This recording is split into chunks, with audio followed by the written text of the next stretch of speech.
Boleh tak untuk Hari Merdeka dan Hari Malaysia tahun depan dan tahun-tahun seterusnya kita angkat tokoh merdeka negara yang lain? Takkanlah setiap tahun orang yang sama. Balik-balik wajah Tunku saja yang terpampang pada poster merata tempat. Dekat Indonesia ni kau pergi mana-mana je, semua tugu-tugu diorang mesti yang berlawan dengan orang putih je, melawan dengan penjajah. Kat mana ada tugu di negara kita ni yang sama macam ni? Ya, ada warganet sebelah yang pernah membuat perbandingan antara makam pahlawan di Indonesia dan di negaranya.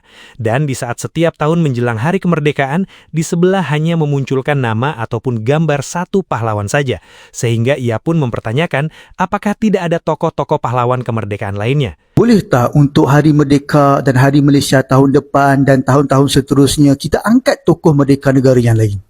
Takkanlah setiap tahun orang yang sama. Balik-balik video Tunku laungkan slogan merdeka. Balik-balik wajah Tunku saja yang terpampang pada poster merata tempat. Tunku ni bukan satu-satunya pejuang kemerdekaan negara. Pada saya, dia ni hanya pelengkap kemerdekaan sahaja. Dia muncul pun di hujung-hujung tamatnya penguasaan penjajah Inggeris di seluruh dunia. Takkanlah hanya disebabkan dia jadi Perdana Menteri Malaysia pertama, maka kita rasa dialah satu-satunya insan paling kuat perjuangkan kemerdekaan negara. Siap bagi gelaran bapa kemerdekaan lagi tu. Tak ada individu di negara ini yang boleh mendapat gelaran bapa kemerdekaan kerana pejuang kemerdekaan itu ramai. Gelaran yang sebetulnya ialah bapa-bapa dan ibu-ibu kemerdekaan. Barulah tepat. Kesian pejuang tanah air yang masuk keluar hutan, kena bunuh dengan penjajah tu semua hanya sekadar tercatat dalam buku sejarah sekolah. Cuba tunjuk gambar Burhanuddin Helmi, Ahmad Bostamam, Abu Bakar Al-Bakir, Syamsiah Fakir, V. Rasanan, Ganapati dan pejuang-pejuang kemerdekaan lainnya pada orang ramai. Confirm ramai tak kenal. Padahal perjuangan mereka melawan Inggeris jauh lebih dahsyat, tahu tak? Sampai mati. Sudah-sudahlah tu mengangkat tokoh kemerdekaan elit dan Anglophile. Angkatlah pula tokoh kemerdekaan haluan kiri, nasionalis. Nak takut apa? Kita kan dah merdeka sepenuhnya dari British. Jadi angkat sajalah tokoh-tokoh yang dicop sebelum ini sebagai pengganas oleh Inggeris. Dan mereka ini perlu digelar sebagai pejuang negara. Oh ya, nanti saya akan buat pula video kenapa macam tak ada je kaum Cina dan India berjuang untuk kemerdekaan negara kan. Siapa lagi tokoh kemerdekaan bukan Melayu yang korang kenal? Mesti tak ada kan? Untuk pengetahuan korang, Tun V.T. Sambandar dan Tun Tan Cheng Lock ni samalah macam Tunku. Datang jadi hero di hujung-hujung negara capai kemerdekaan. Cuba baca sejarah kehidupan tiga sekawan ni. Tengoklah perjuangan mereka ni penuh dengan cabaran dan dugaan ataupun tidak. Nampak macam smooth je. Saya tak nafikan sumbangan mereka. Tapi yang saya nak persoalkan ialah sikap mengagungkan mereka yang keterlaluan. Sampai seolah-olah tak ada langsung dah pejuang bukan Melayu yang wujud. Pernah dengar nama Ganapati? Lai Rifle?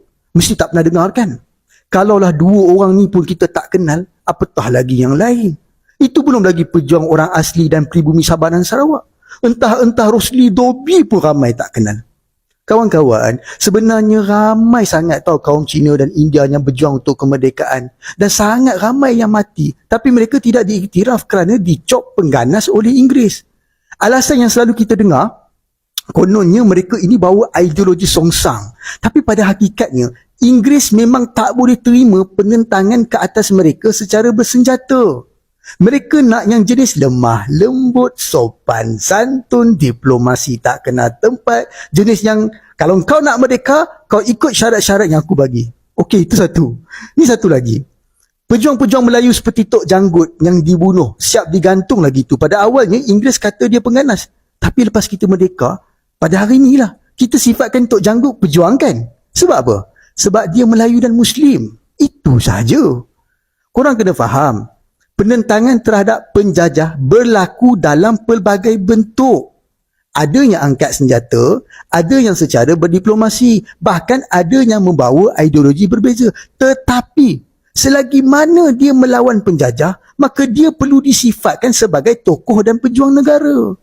Nah, sebelumnya ia pernah mengunjungi beberapa makam pahlawan di Indonesia dan ia membandingkan dengan pahlawan di negaranya. Kenapa datuk kamu dimakamkan di makam pahlawan Indonesia di Surabaya ni? Karena dia kan merupakan pahlawan nasional. Dia berperang melawan Belanda dan sekutunya saat itu. Saat itu berpangkat sebagai Mayor Infanteri. Jadi dia salah satu pasukan tentara Angkatan Darat di Indonesia. Nama datuk kamu ada tercatat lah dekat dinding ni.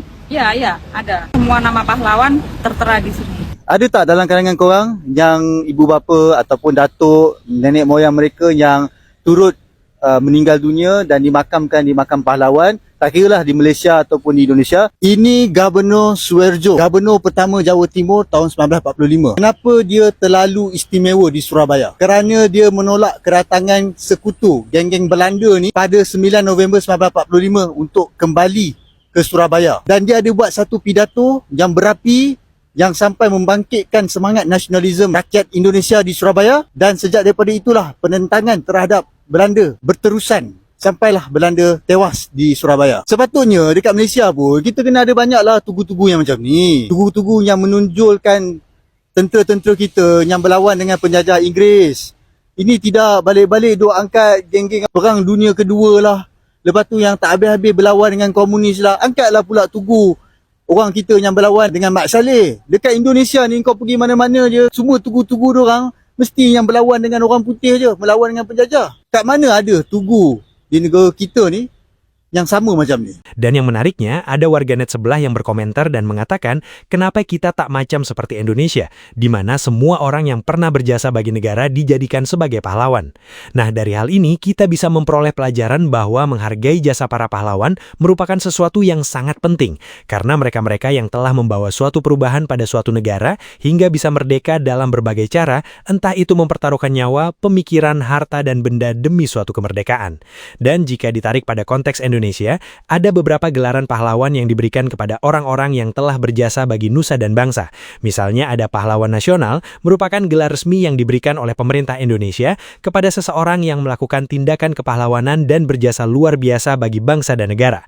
Lalu pahlawan perintis kemerdekaan, yaitu gelar untuk tokoh-tokoh yang berjuang merintis kemerdekaan Indonesia sebelum tanggal 17 Agustus 1945.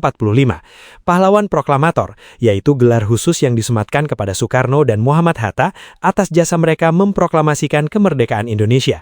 Pahlawan revolusi, gelar yang diberikan kepada perwira militer yang gugur dalam peristiwa gerakan 30 September atau G30 SPKI tahun 1965 demi mempertahankan ideologi Pancasila.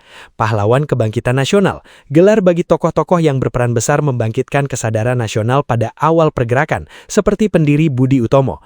Pahlawan Ampera, amanat penderitaan rakyat, gelar bagi mereka yang berjuang meneruskan cita-cita kemerdekaan pada masa transisi Orde Lama ke Orde Baru, sehingga dari pemberian gelar pahlawan ini tidak mengklutuskan satu atau beberapa nama saja sebagai orang yang telah berjasa bagi negara. Nah, bagaimana menurut Anda dengan soal pahlawan yang ada negara tetangga ini?